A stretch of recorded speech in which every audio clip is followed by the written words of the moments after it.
Estamos con el presidente ejecutivo de la ASUDESTICO, ¿no? La Asociación Sudcaliforniana de Desarrolladores de Tiempo Compartido.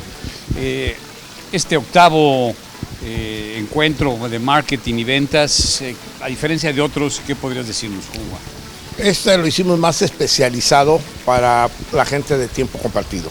Marketing y ventas, prácticamente fue esa la finalidad. Empezamos con Rodrigo Esponda, manejando cómo ser un buen embajador, ya que nosotros tenemos contactos con los extranjeros, tanto los promotores de tiempo compartido como los vendedores, pues obviamente su trabajo es el contacto con ellos y obviamente hablar bien del destino, conocer el destino, muchas actividades que estuvo manejando él para que la gente tuviera y pueda hablar bien del destino y ser un embajador con los turistas.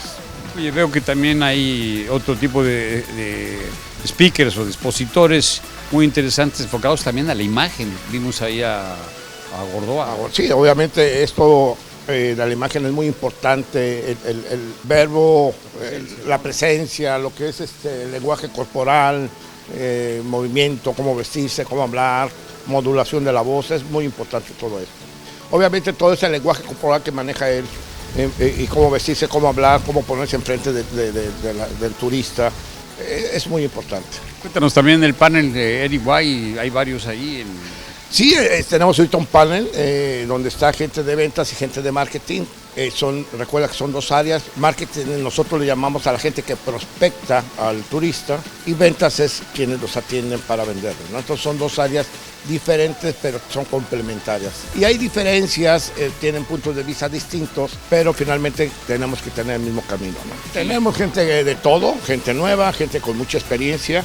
Y obviamente parte del trabajo ahorita está para cómo abordar a los millennials, que es otro tipo de mercado, no es igual que los baby boomers, entonces, pero prácticamente es lo mismo. Ellos buscan respuestas más rápidas, más cibernéticos, sin embargo, pues estamos tratando de analizar criterios para todos ellos. Obviamente me gustaría seguir haciendo este tipo de foros para que la gente siga capacitándonos y seamos más profesionales de lo que estamos haciendo.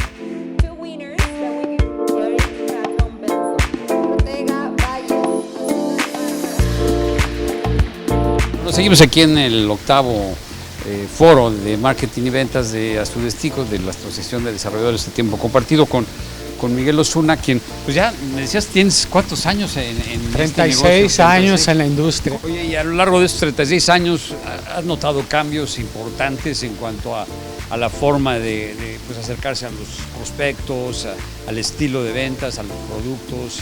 Sí.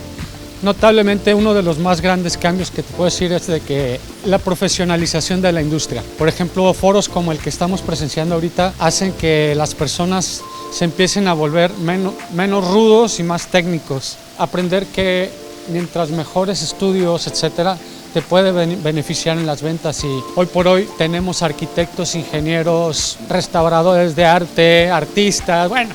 Oye, y en este foro en particular, ¿cómo lo has visto? Maravilloso. En verdad que a mí me toca ir a muchas convenciones, foros y todo, referentes de la industria y me sorprendí con este foro porque está muy punta de lanza.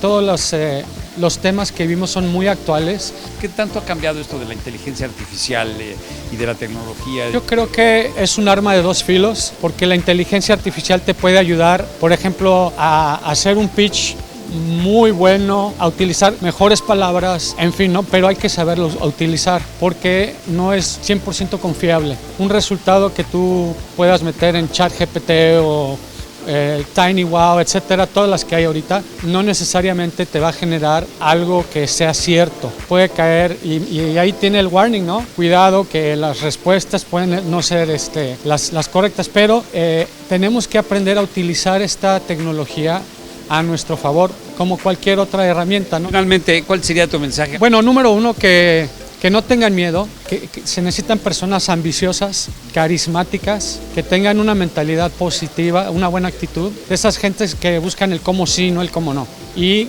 gente muy tenaz, muy persistente. Piensa en esas cuatro y desarróllalas y te ven muy bien. Muy bien.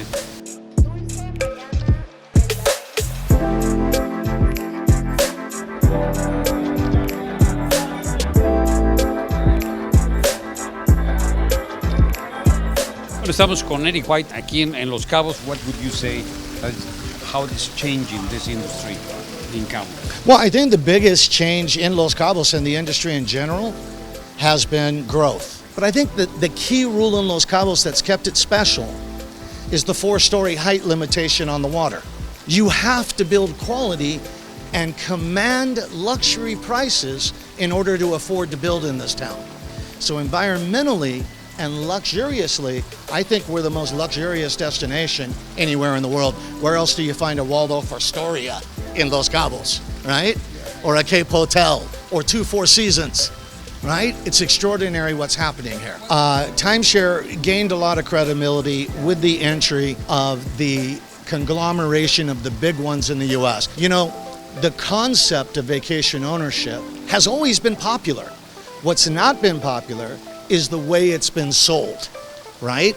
And we just talked about that on stage, that Mexico with Profeco, ISAT, are now really regulating the industry, but at the same time, they're also giving it credibility. They have to be responsible properties. The average client here spends enough in 3 trips to buy a vacation ownership for the next 100 years in perpetuity. So the value's always been there.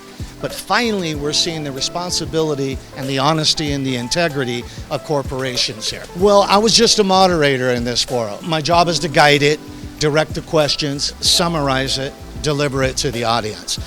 What we typically get in these forums are younger people interested in entering the industry, or people in salaried jobs in these hotels looking to transition into the industry.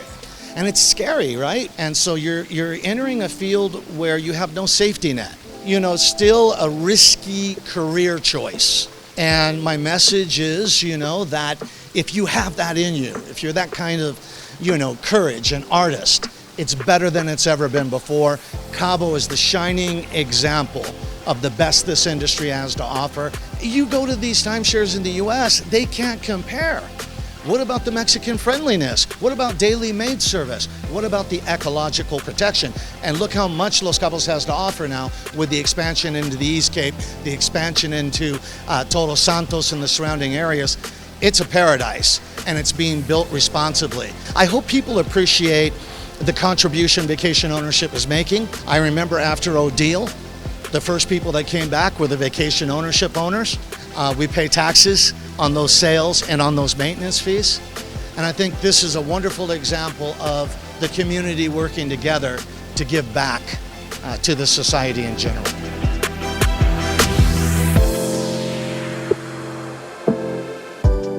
Well, what we're going to talk about is this need to rehumanize the sales process. We're in a world of Alexa and ChatGPT and all this technology.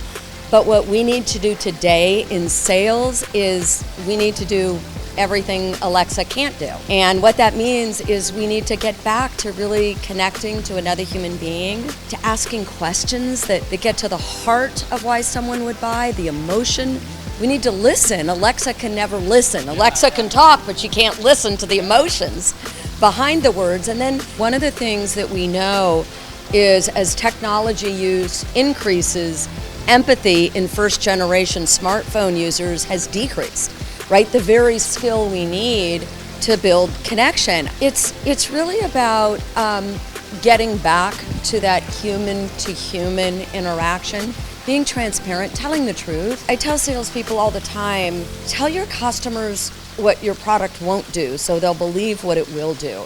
So really, what we need to do is build a connection, tell them the negative about the product so they'll believe the positive. I don't know that a salesperson necessarily has to have all of the knowledge, because a lot of them can't. In fact, one of the things we're going to do tonight is we're going to talk about what's more important if you had to choose: empathy, knowing your customer, or competency, knowing your product. Now, you need both.